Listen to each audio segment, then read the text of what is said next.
If I asked you to sell me this pen, what would you do? What would you tell me about it? Would you describe the features of the pen?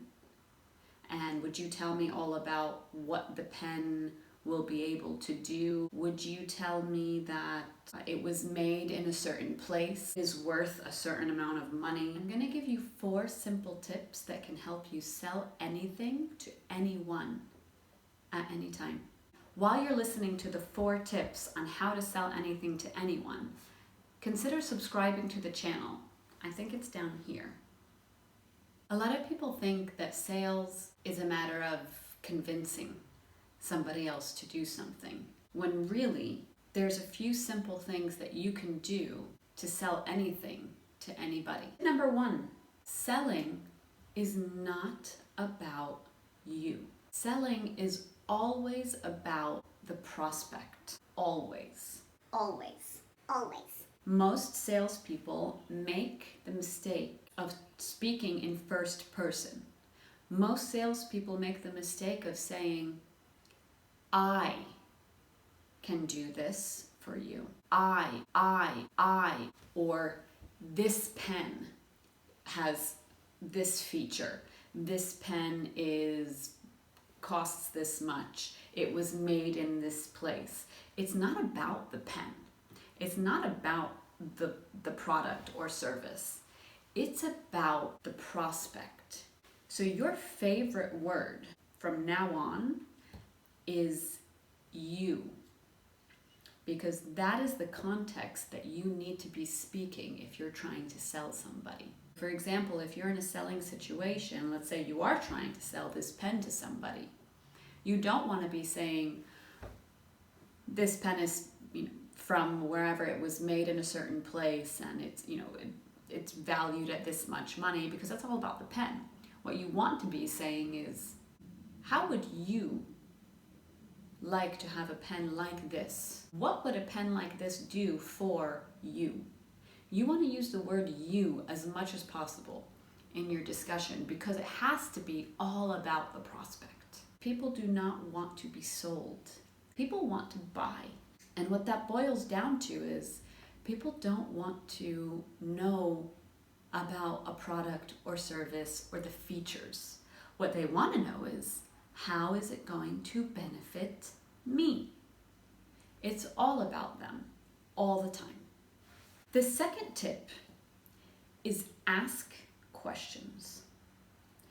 Questions are one of the most powerful sales techniques that you can use, and one of the most underutilized sales techniques as well.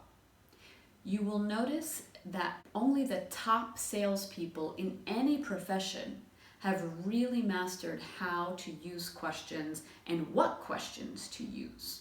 It's not enough just to ask any questions. There are very specific questions that will get you to where you want to go. And there are questions that will take you in a direction that is not going to land you a sale. So be very careful about the type of questions you're asking as well. The third tip is speak in the form of a story, and if that story can be about the competition, even better. Because there is nothing more interesting for a prospect than to know about what their competition is doing, or what you were able to do for their competition. That is extremely, extremely powerful. That is absolute gold for you. A really good story will trump any sales pitch that you have at any time. In fact, if you want to take your sales to the next level, make your sales pitch a story. That is your new sales pitch. It is a story.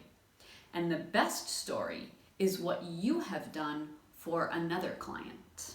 The fourth tip is, make sure that when you're asking a question, you are asking in a way where the answer is going to be what you want to hear. So at the end of your sales pitch, or at the end of your sales meeting, make sure that your request is something that you're going to be happy with regardless of the answer.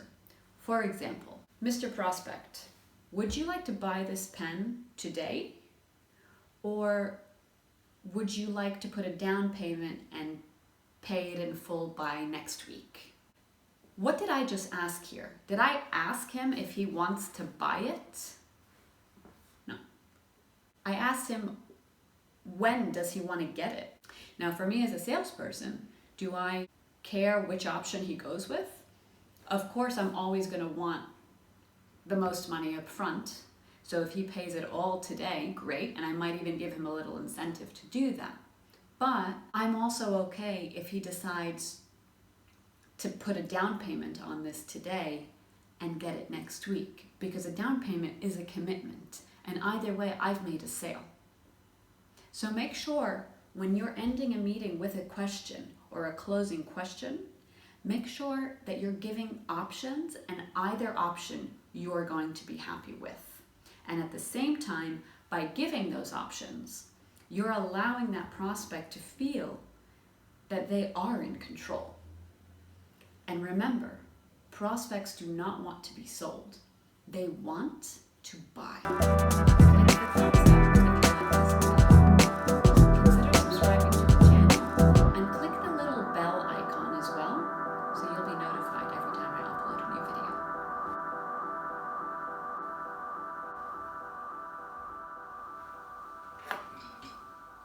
video. Go ahead. Sell me this pen.